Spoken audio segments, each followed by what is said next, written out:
Hey guys, Liz Wadman here. I have come up with the idea to give you some of my top 10 favorite things. So this is going to be the first of a couple videos that I make just telling you the top 10 things for different categories for me personally. I'm just trying to do more content for this channel, obviously, and I just want to do more fun things because I can't always just like vlog every single day just because honestly my life isn't that interesting. At least not yet.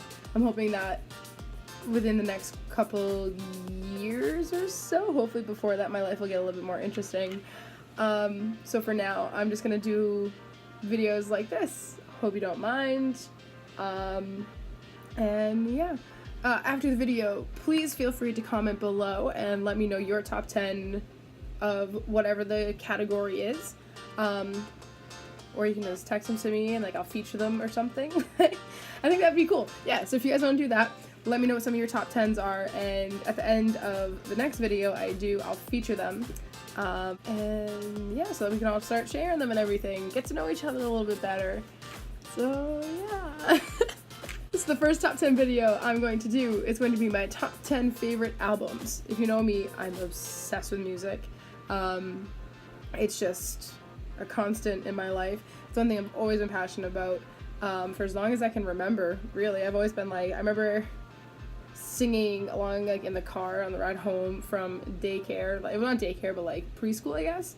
I just have like very like small memories of that, even to like this morning driving home from Jeff's house. I was singing almost the entire ride. And yeah, I'm just constantly surrounded by music, so I figured I'd do my top 10 favorite albums and why. This isn't in like any sort of order because I can't put them in an order like that, mostly because I would feel too guilty for like all the other albums. This is just like, without a doubt, these are the top 10 albums that I need in my life, I guess you could say. So the first one I'm going to mention is Let It Be by the Beatles. It was the album that really got me into the Beatles. When I was taking guitar lessons, I think it was when I was like, I started when I was 13, but when I was like 15 or 16, there was a solid, probably month, so like 4 lessons in a row, that I would start looking around the record store that I was taking the lessons in, and I would always stop on that album, just look at it, like inspect it and everything. And finally my guitar teacher was just like, do you want that album? And I was like, I would love to. I have no cash on me. They're like, I don't have money for it. And he was just like, it's all yours, take it. I have a million of them, just take it. So I was like, okay. So then for Christmas this year, when Jeff got me a record player, which I've been waiting for forever, that was one of the first albums that I listened to on it, so that was pretty sick. Next album is Last Young Renegade by All Time Low. So this is number 2, Last Young Renegade by All Time Low. You knew All Time Low was coming. You knew it. Don't pretend like you didn't know it. That album, just start to finish, is my favorite thing that they've ever done. Just every single song on it. It's their most recent album. It's just, I don't want to say it's classic All Time Low, but it's just, it's classic All Time Low, actually. That's the only way I can phrase it. Just every single song, start to finish, I like there's not a single song on the album that I skip over or anything like that. And I also had the amazing opportunity to see its side stage this summer, and that just made me fall in love with the album all over again. The album number 3 is Born to Run by Bruce Springsteen. Bruce Springsteen has been a huge musical influence for me since I was about 9 years old, I think. That's when my dad bought our first DVD player. It was a DVD player, VCR player split, like it had both of them, which I thought was like amazing. But one of the first DVDs he bought was Bruce Springsteen live in Barcelona, so that got me into Bruce Springsteen. But then when I was 14, my very first concert was Bruce Springsteen. And he played Born to Run, and just the energy in the crowd. Actually, I mean, throughout the entire show, but not just when he played Born to Run. But like when he played Born to Run, just the energy in the crowd just was, I don't even know what word it is, but it was amazing to be a part of that. It was incredible. So I went home, listened to as many songs as I could by him, but that album has most of my favorite songs on it, so that's why, out of all of his albums, that's probably my favorite. The 4th one I'm gonna mention is Babel by Mumford & Sons. Good, it's one of my favorite albums. I don't even know how to pronounce it, so pretty awesome if you ask me. But Mumford & Sons has always been one of my favorite bands. I've always respected them just because they have such a unique sound that I've always been obsessed with, and they're another one that I've had the privilege of seeing live, and I've actually met them, which is a ridiculous story.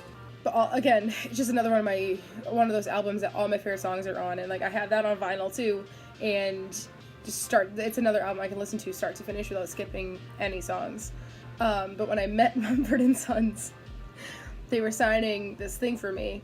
So they're like, oh, what's your name? But obviously they asked it in their accent because they're from England. And I was like, oh, my name's Liz. And one of the guys was like, with a Z? And I was like, what? They were like, with a Z. And again, I was like, what? I had no idea what Z was. So then my friend Jarvis that I was with was like, yes, with a Z. And then he kind of like hit me. He goes, everyone else in the world calls it Z, not Z. So yes, it's Liz with a Z. And I was like, got it. So I made a complete fool of myself with Mumford & Sons. But then I took a picture with them, and it was pretty sick. So it's great. Number 5, you can see the whole 5, right? Cool. Is 25 by Adele. Don't get me wrong, I love all of her albums. But again, like the criteria for this whole thing was albums I can listen to start to finish. That's 25. When this one came out, I listened to it start to finish, and it was an emotional roller coaster, but in the best way. Like, every single song had me feeling some type of way. But it also has my favorite song ever by her, All I Ask. And that's just, like, that song was just heartbreaking at the time because there's something similar to what I was going through when it came out. So it was just like, oh, Adele, yes, like, it's like you're in me and like you know what I'm going through. But that album is just so powerful. I think she won Grammys for it. Correct me if I'm wrong, because I'm probably wrong. But the album is one of my favorite albums. 6, we need 2 hands now. 6 is Demi by Demi Lovato. It's just such an emotional, raw album. I liked it because her past couple of albums, it seemed like she was still kind of trying to find her sound, which was interesting because like none of her albums really sound the same, and like I'm a sucker for old Demi, like Get Back, La La Land, Trainwreck, all that stuff. Like that was when I fell in love with Demi, and then as she was going, I was like, all right, this stuff's pretty good. But then the album Demi came out, and I was just like, whoa. That album was so good. I mean, don't get me wrong, like very close runner-up is Tell Me You Love Me. I'm pretty sure that's the name of her most current album, because that one was amazing too, because again, she was just very confident on that album, like she's finally comfortable with herself. And yeah, number 7 is Divide by Ed Sheeran. But then again, the next album he releases, I'm probably gonna have to redo this and say it's whatever his next album is, because when his first album came out, I didn't like it immediately, just because I was like in my whole little like, oh, everyone else likes him, so I'm not gonna like him phase. But now, but then I like gave it some time and I listened to it and I was like, oh my god, this guy's really talented. And then Multiply came out and I was like, oh my god, this guy's really talented. Like I'm obsessed with all these songs. Like he writes about love in such a beautiful way. It's incredible and I love it. But then this one came out and it was just unbelievably good. There's so many songs on it, like Supermarket Flowers is just heartbreaking, but then you have songs like Castle on the Hill, which is really cool, and it's just the entire album. Oh, Nancy Mulligan, Galway Girl, because my family's from Galway, not like my parents or anything, but like my mom's grandparents were from Galway, so it was just cool to have like that tie, and yeah, just that whole album is really good. 8. 1, 2, 3, 4, 5, 6, 7, 8. That's so weird. I'm so sorry. Number 8 is Harry Styles' debut album, like a self-titled album, I should say, because that whole album is so good. Because it came out in the past couple of years, can't remember exactly what year, but it sounds like it came out back in like the 70s, like 60s, 70s. Like he just has a really cool vibe to his music, and it really showcased how he is individually rather than how he was with One Direction. And I've shown some people that are like One Direction haters his album, and they like it so much too, just because, I mean, I don't know if he wrote the songs on his own or if he had people helping him, but that album was incredible. I think my favorite off of it is either Sweet Creature or Kiwi. So those are really good ones. Number 9, I gotta hold up the 9. 9 honestly was a tie. So I couldn't choose between these two, because I was like, you know what, I want to do like one soundtrack, but I couldn't decide between soundtracks. So the first one I was gonna do was the Grease soundtrack, because Grease is one of my absolute favorite movies, but it's one of the few musicals that I love every single song from it. So, like, I mean, like, I love, like, Chicago, I love Hairspray, Legally Blonde, like, all those musicals, but there's still some songs that I'm just like, nah, like, that song just doesn't do it for me. But Grease, start to finish, love it. Every single song, I know every single word. I want to be Rizzo, I know, like, it's like a shower album, that's what I'll call that. Like, it's an album I sing in the shower for sure. But it was tied with the soundtrack to the last song, because that soundtrack was incredible for me. Like, it was so appropriate throughout the entire movie. Like, watching the movie, the music to it was pristine. It was perfect. But it's an album that you can listen to and, like, you don't realize it's a movie soundtrack, which I like. It's just, like, kind of, it almost sounds like just like a mixtape, which I really like. I like that vibe. 10th album, 10. I know all of you are waiting for this. It is a Taylor Swift album, because obviously I need to have a Taylor Swift album, but it's Reputation.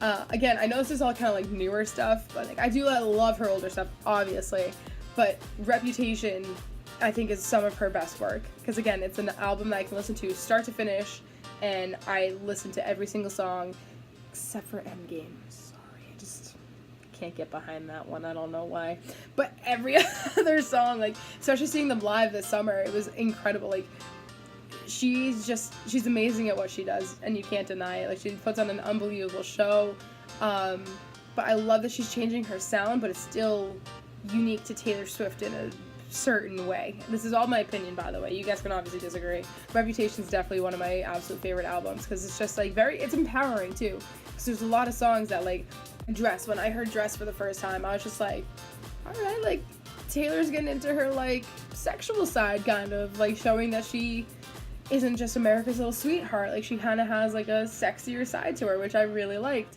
Then there's songs like Delicate, which has a little bit of special meaning for me, because, honestly, first time I went out with Jeff, he wore dark jeans and Nikes, and he has blue eyes, so there's a line in the song that says, dark jeans and your Nikes, look at you, oh damn, never seen that color blue. So that's just kind of, I mean, if you ask him, he probably has no idea, but for me, it's been like one of our songs. So, yeah, Jeff, you're hopefully watching this. Yeah, so that's one of our songs, in case you didn't know. Alright, folks, so that is my top 10 favorite albums. Again, put yours down below, subscribe, like the video, dislike the video, just so I know that people are watching it. If you dislike anything that I said, give me a dislike, give me a thumbs up, give me whatever you want. As long as you're watching it, that's all I can ask for.